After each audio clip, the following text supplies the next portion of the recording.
It's been a long time coming, Halloween fanatics. One of the most anticipated horror movies in recent memory, Halloween Kills. And before I start this video, leave a like if you're tired of hearing Evil Dies Tonight or 40 years ago. Anyway, if you love real and truthful takes on the Halloween franchise, then check out my channel and subscribe if you like it. So, where do I even begin with this roller coaster of a ride the past couple of years regarding Halloween Kills? I got a lot of stuff to get off my chest about everything. And if you've been a subscriber of mine for quite a while now, you know that I critique Halloween 2018 to the fullest. And I always found myself going back and forth with these new age Halloween fans on social media about Halloween 2018. In my opinion, Halloween 2018 was an average movie that didn't live up to the hype. And I sound like a broken record when I say Halloween 2018 was nothing more than a modern day remake of 1978's Halloween. Michael Myers escapes Smith Grove and he roams the street, he kills a couple of babysitters, and then him and Laurie get into a tussle and she escapes. And let's not even talk about the collection of past Halloween sequels that inspired the movie Halloween 2018. But do you all remember when they went on the promo tour for Halloween 2018, all they did was disrespect and downplay all the Halloween sequels. And when I'm talking about I'm talking about Blumhouse. But they then proceed to put scenes from every single movie from the Halloween franchise in Halloween 2018. It even took several scenes and kills from the worst sequel in the franchise, that being Rob Zombie's Halloween 2. And y'all don't want to hear me though. I'm preaching to y'all. But with all that being said about Halloween 2018, Halloween Kills made me appreciate 2018 so much more. I can't believe I actually said that because all the rants I did about 2018, I just want to take them back after seeing Halloween Kills. And like I mentioned in my initial review, Halloween Kills is tied with Rob Zombie's Halloween 2 for the worst Halloween movie in the entire franchise. Honestly, I might rank it last, to be honest. This movie is just awful. And I have my issues with Blumhouse, but the Halloween fanboys just add fuel to the fire with my issues. The fanboys praise Blumhouse for the simple things. It's easy to get the simple things right in a Halloween movie, especially when there's 11 and 12 of them made. You can easily learn and, correct the past mistakes.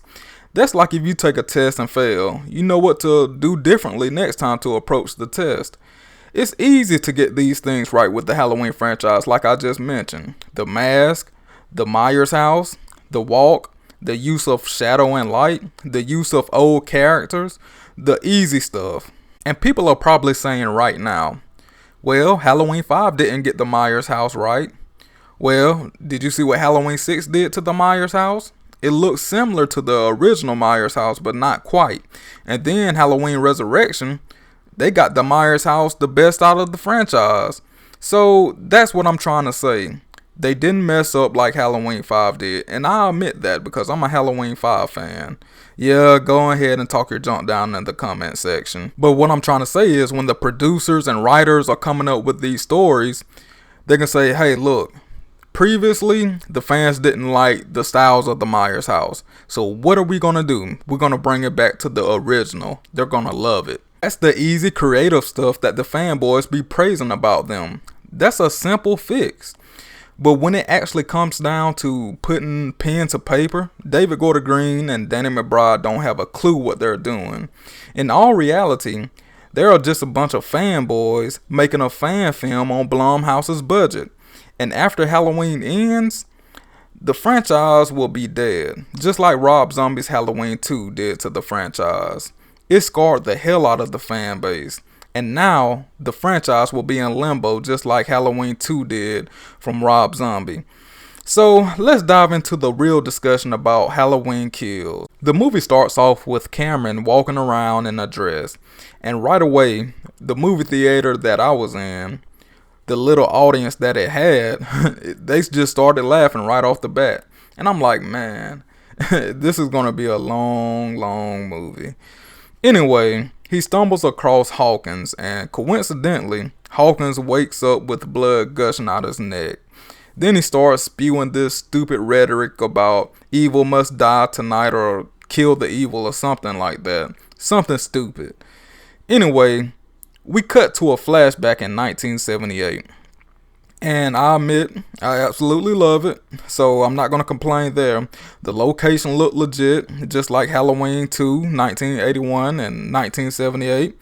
They captured everything perfectly. And the guy who portrayed Myers in the flashback, Aaron Armstrong, I think that's his name, he's easily the second best Michael Myers in the franchise. And I don't think it's even close to anyone coming next.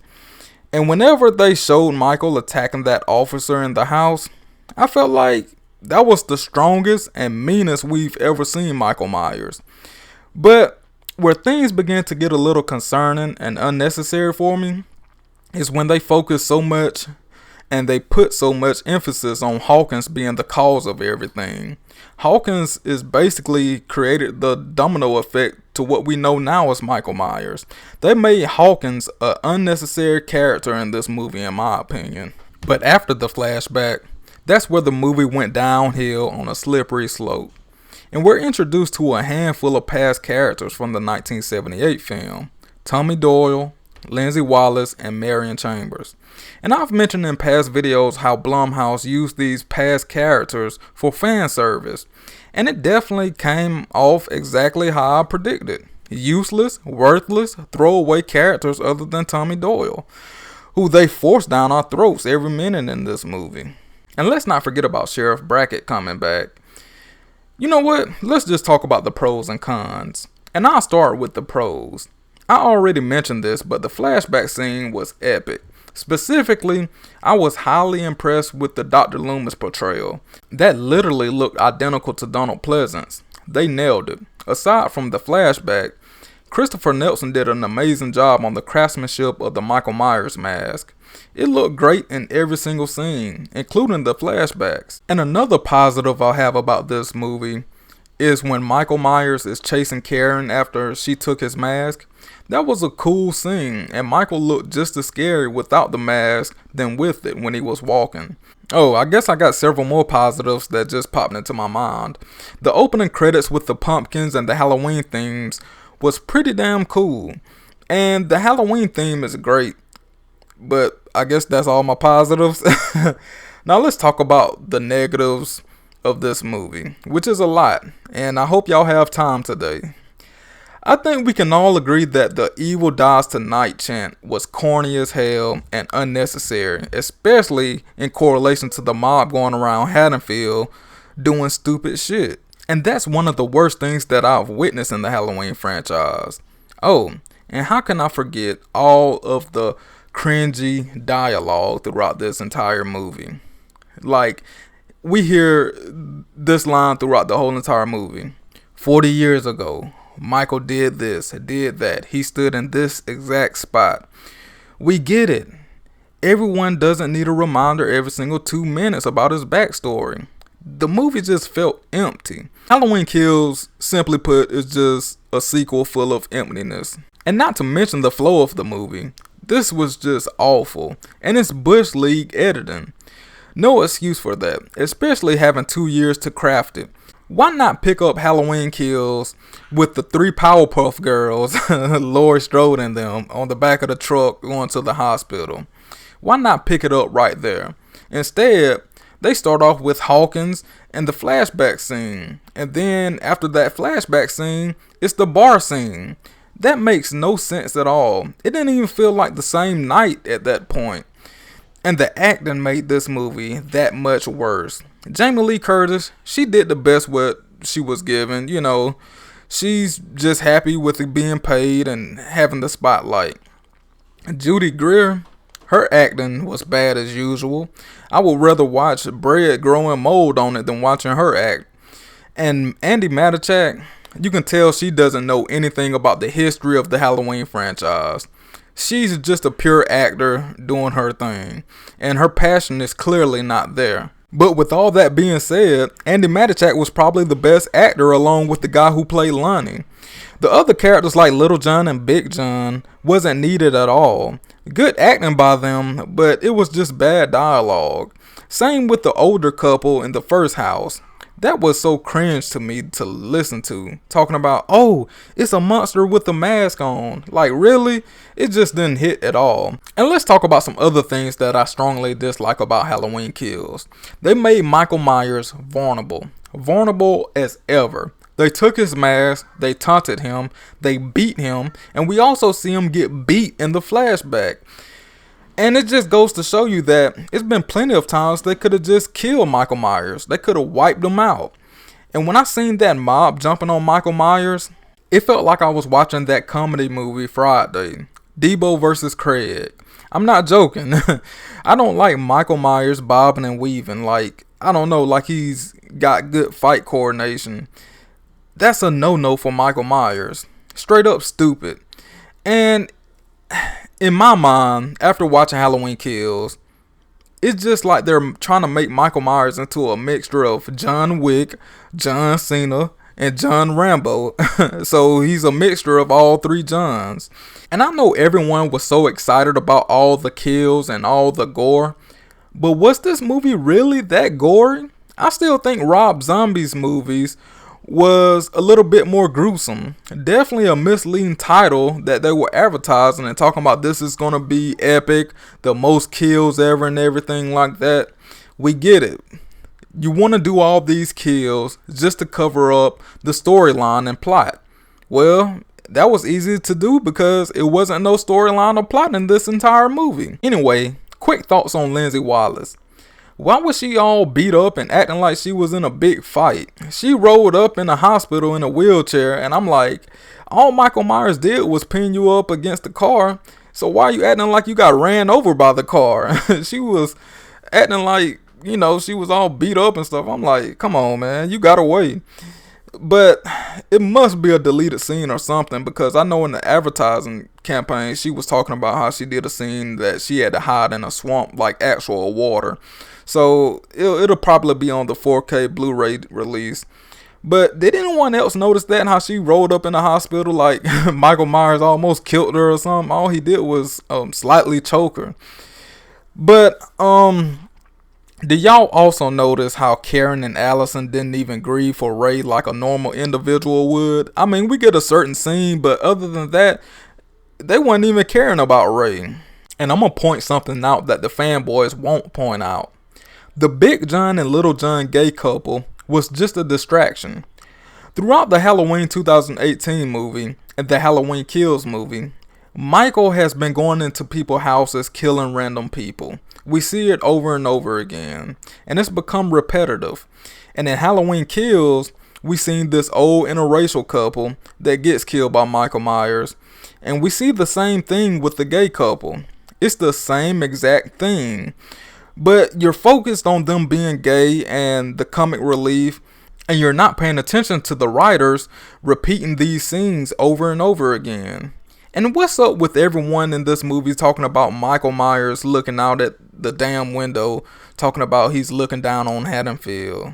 Like, why are they trying to justify a rhyme and reason for why he kills? And then you got characters like Laurie Strode and Hawkins conversing back and forth about Michael Myers in the hospital, and it just seems like they're in competition to see who knows Michael the most.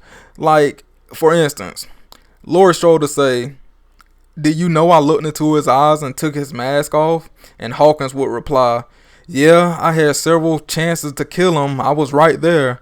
It's just stupid stuff like that. And another stupid thing, Karen's death. I don't even know if she died because the slow motion made it seem like an illusion. Same thing when he killed the mob in the streets. Everything was in slow motion and it felt like an illusion. Either way, it's stupid. And why would she even go back upstairs to the Myers house? It's been 40 years since Judith Myers' death. Damn, now they got me saying 40 years. Why is everyone so hooked on Judith Myers anyway? You know how many people he done killed after that? And everyone is just focused on Judith Myers, and that happened 40 years ago. I mean, what about the people he killed in 1978? It's just stupid, man.